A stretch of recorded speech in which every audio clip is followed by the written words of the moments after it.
what you gotta do. No. Just let it be. A veteran Florida police officer is under investigation after he was caught on video grabbing a female cop by the throat when she tried to pull him away from a handcuffed suspect. What had happened? Let's find out.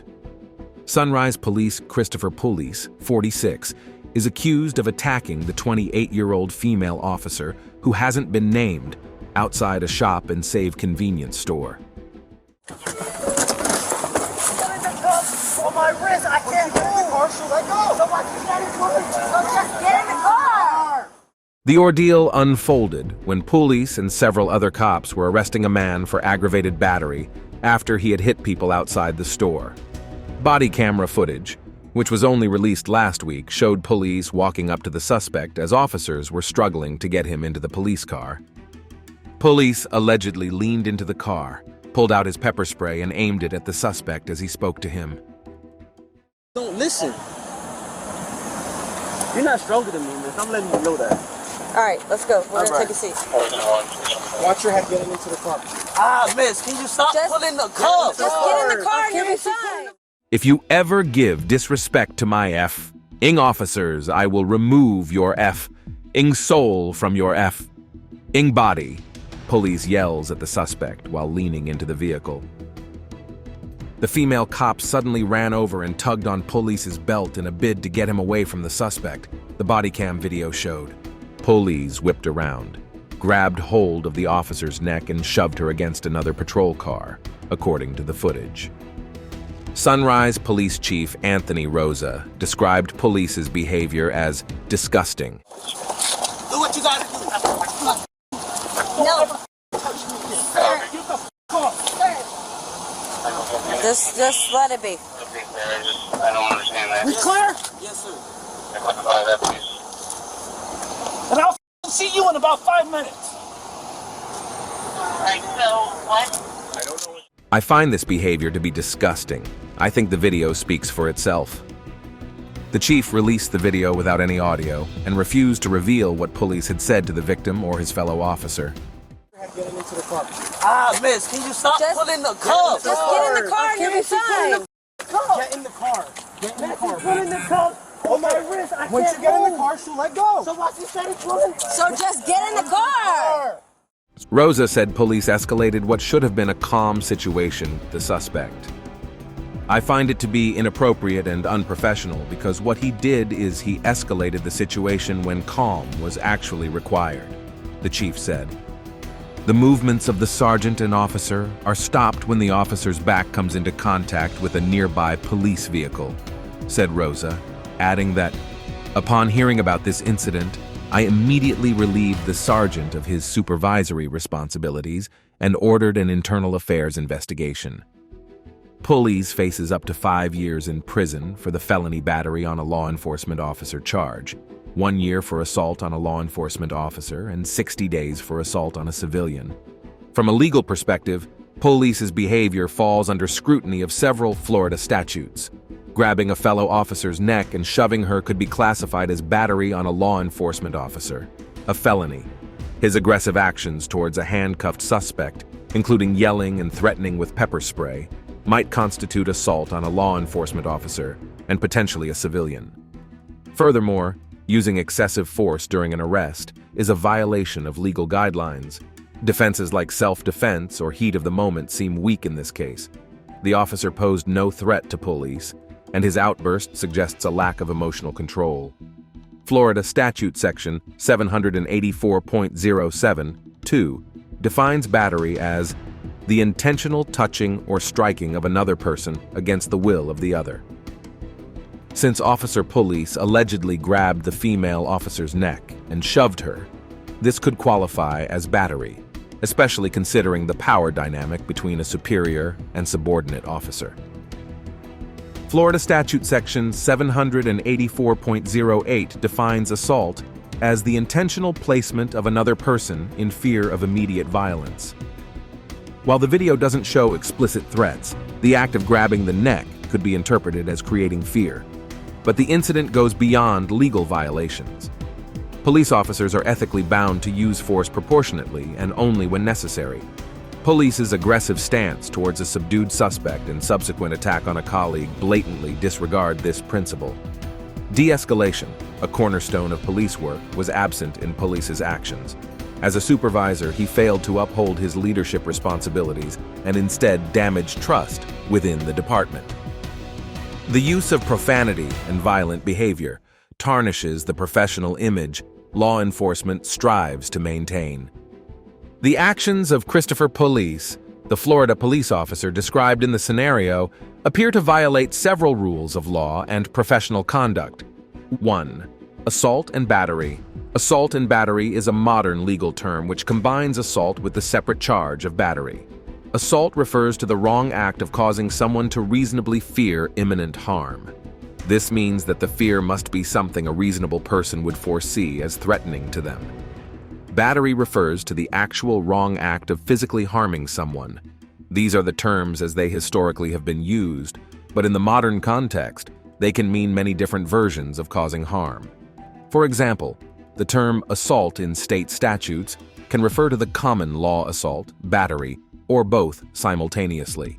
Also, assault and battery can refer to a tort charge or a criminal charge, and the factors and definitions of the charges differ depending on the type of charge. By grabbing the female officer by the throat and shoving her against a patrol car, police committed battery against her. Similarly, his aggressive behavior towards the suspect, including aiming pepper spray at him and making threatening statements, could be considered assault. 2. Abuse of power. A simple definition of the abuse of power is the misuse of a position of power to take unjust advantage of individuals, organizations, or governments.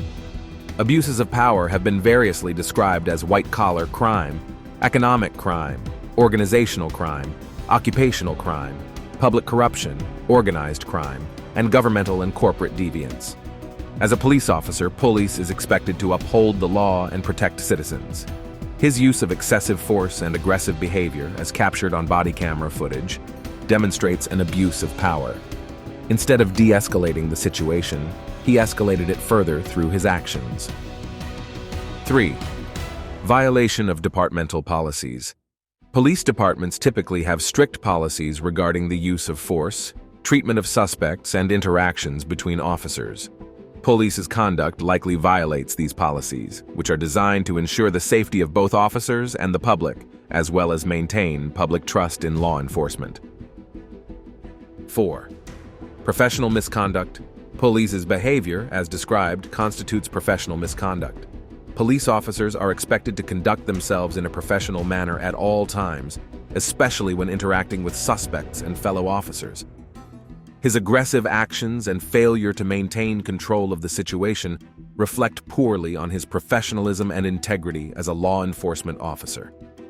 But if you look closer at the video, when the woman tried to jump in, the video shows her grabbing Police by the belt, pulling him backward, and he then turned and grabbed her by the neck while pushing her backward toward a patrol car. Broward Public Defender. Gordon Weeks wants to know why there hasn't been discipline.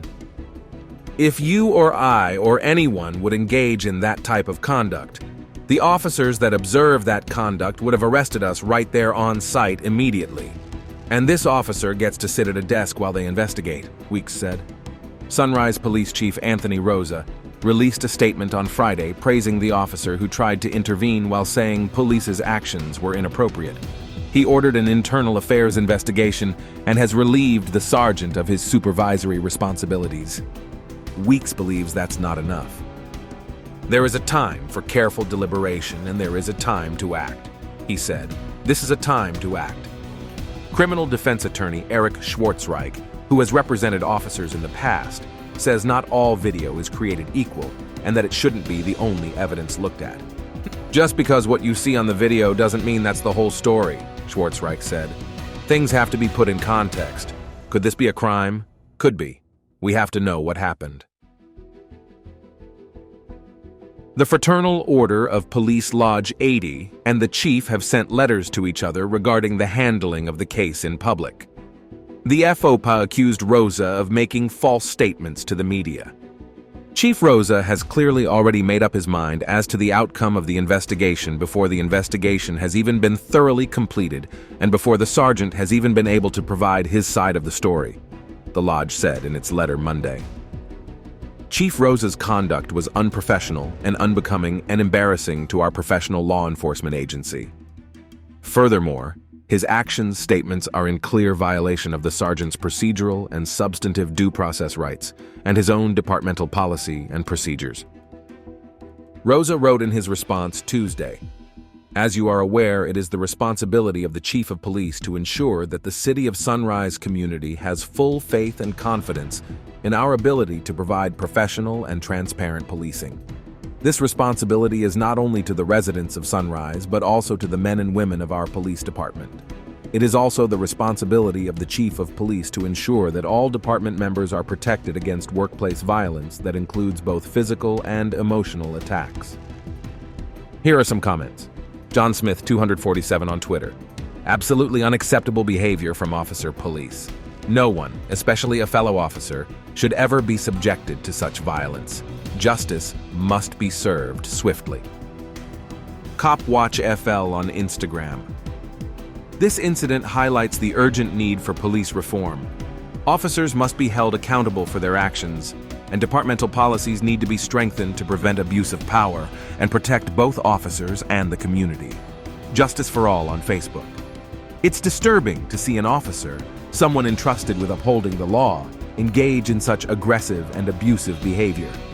Internal investigations need to be thorough and transparent to ensure accountability." Law enforcement supporter on Reddit. "While it's important to wait for all the facts to come out, the video evidence seems damning. However, it's crucial to remember that not all officers are like this, and many serve with integrity and respect for the law.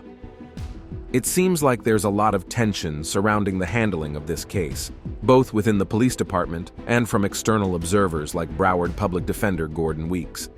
It's understandable that people want to see swift and decisive action when incidents like this occur, especially when it involves allegations of misconduct by a law enforcement officer. Weeks' point about the disparity in treatment between civilians and police officers in similar situations is thought-provoking. It raises questions about accountability and whether there's a double standard when it comes to holding officers accountable for their actions. Criminal defense attorney Eric Schwartzreich brings up an important point about the need to consider all the evidence and context before passing judgment solely based on a video. It's crucial to conduct a thorough investigation to ensure fairness and justice for all parties involved. The exchange of letters between the Fraternal Order of Police Lodge 80 and Chief Rosa highlights the internal tensions within the department regarding the handling of the case. It's clear that there are differing opinions on how the investigation should proceed and what actions should be taken. Let's take a look at Christopher Pulis's biography. Sergeant Christopher Pulis used to have internal affairs history with Sunrise Police. He had 2 allegations of excessive use of force nearly 20 years ago. #1. Allegation of excessive force. During arrest. In this scenario, in 2004, Sergeant Christopher Pulis was accused of using excessive force during the arrest of a suspect. According to the complaint filed by a civilian witness, Pulis was part of a police response to a disturbance at a local bar. While attempting to apprehend an intoxicated individual involved in a physical altercation, Pulis allegedly used unnecessary physical force, including striking the suspect multiple times with a baton and forcefully restraining them, even after they were compliant and subdued. The civilian witness claimed that Pulis's actions appeared disproportionate to the level of resistance exhibited by the suspect, and raised concerns about potential police brutality. The internal affairs investigation would have involved interviewing witnesses, reviewing available evidence such as surveillance footage or police body camera recordings, and assessing the actions of Pulis and other officers involved in the arrest. If the investigation found evidence supporting the allegations of excessive force, Pulis could have faced disciplinary action ranging from reprimand to suspension or termination, depending on the severity of the misconduct and any prior disciplinary history. #2. Allegation of excessive force. During traffic stop. In 2006, Police was accused of using excessive force while detaining a motorist suspected of a traffic violation. According to the complaint filed by the driver, police escalated a routine traffic stop into a physical altercation by forcibly removing the driver from their vehicle, slamming them against the car, and using a stun gun without justification. The internal affairs investigation into this incident would have involved gathering statements from the driver, any passengers or witnesses, as well as reviewing dashcam footage or other available evidence to determine the sequence of events and assess the conduct of Bullies during the traffic stop. As a result, he faced disciplinary measures such as suspension, without pay, and mandatory retraining on the use of force protocols.